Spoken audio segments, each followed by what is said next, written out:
చేస్తున్నాం. మరి ఒకసారి మనం నిన్న ఒక మీటింగ్ జరిగింది, అందరూ వచ్చారు, దండుపాళెం బ్యాచ్. ఇక ఆ బ్యాచ్ గురించి చెప్పాలంటే నిజంగా సిగ్గేస్తుంది.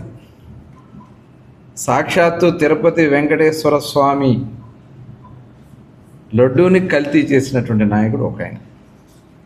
ఇంత 60 లక్షల కిలోల నెయ్యి, 20 కోట్ల లడ్డూలు కల్తీ చేసిన వాళ్ళు నీతి కబుర్లు చెప్తా ఉన్నారు ఇక్కడికి వచ్చి. ఇంకొక ఆయన ఉన్నాడు, చలి ఎక్కువగా ఉందండి దావోస్లో. చలి ఎక్కువగా ఉంది కాబట్టి పరిశ్రమలు రాలి. అట్లాగే కోడిగుడ్డు ఇప్పుడే పెట్టింది, గుడ్డు పోతగాలి, కోడి రావాలన్నాడు ఆయన. ఇంకొక ఆయన ఉన్నాడు, బియ్యం తెలుసు కదా, బియ్యం బొక్కేసినాడు ఎవరో. ఇక అందరూ ఒకరు కాదు. ఇంకొక ఆయన ఉన్నాడు, ఈవీఎంలు పాల్గొట్టాడు, హత్యలు చేసి జైలుకి వెళ్ళి వచ్చాడు. ఇంకొక ఆయన ఈ రాష్ట్రంలో బీసీల మీద జరుగుతున్న దాడుల గురించి ఏ రోజు మాట్లాడినటువంటి వ్యక్తి, అక్రమ మద్యాలు చేసి దోచుకున్నటువంటి వ్యక్తి. వీళ్ళందరూ చూస్తూ ఉంటే నిజంగా అక్కడ వచ్చినటువంటి బ్యాచ్ మొత్తం కూడా ఒక దొంగల బ్యాచ్ వచ్చి ఇక్కడ నీతి కబుర్లు చెప్తా ఉంటే నిజంగా సిగ్గేసింది నాకు. చూస్తూ ఉంటే సిగ్గేస్తూ ఉంది.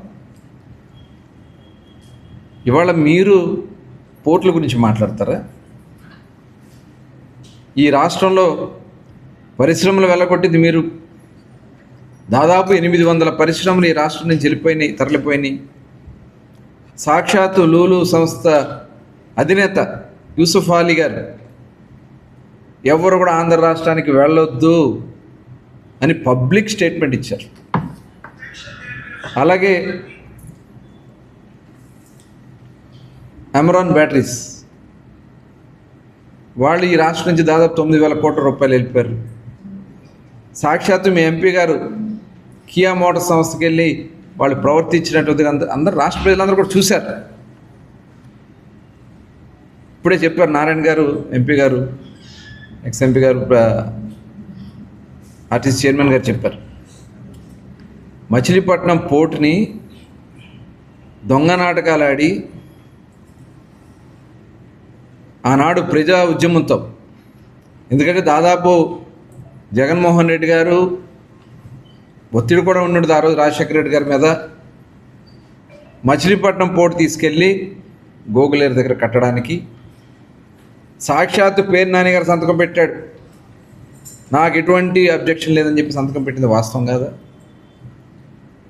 అలాగే ఆ రోజు ఉద్యమం చేస్తూ ఉంటే పెయిడ్ ఆర్టిస్టులు అన్నారు మమ్మల్ని.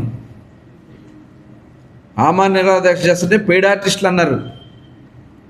2008లో ఆ రోజు ప్రజా ఉద్యమాన్ని దిగొచ్చి శంకుస్థాపన చేయించారు. కనీసం అక్కడ ఆ 2008 నుంచి ఒక ఈవేశం అంతా కూడా జరగలేదు.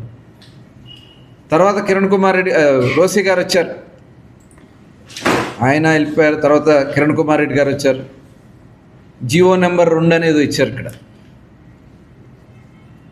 ఆనాడే మరి సోకాల్డ్ బియ్యం దొంగ గారు మాట్లాడారు,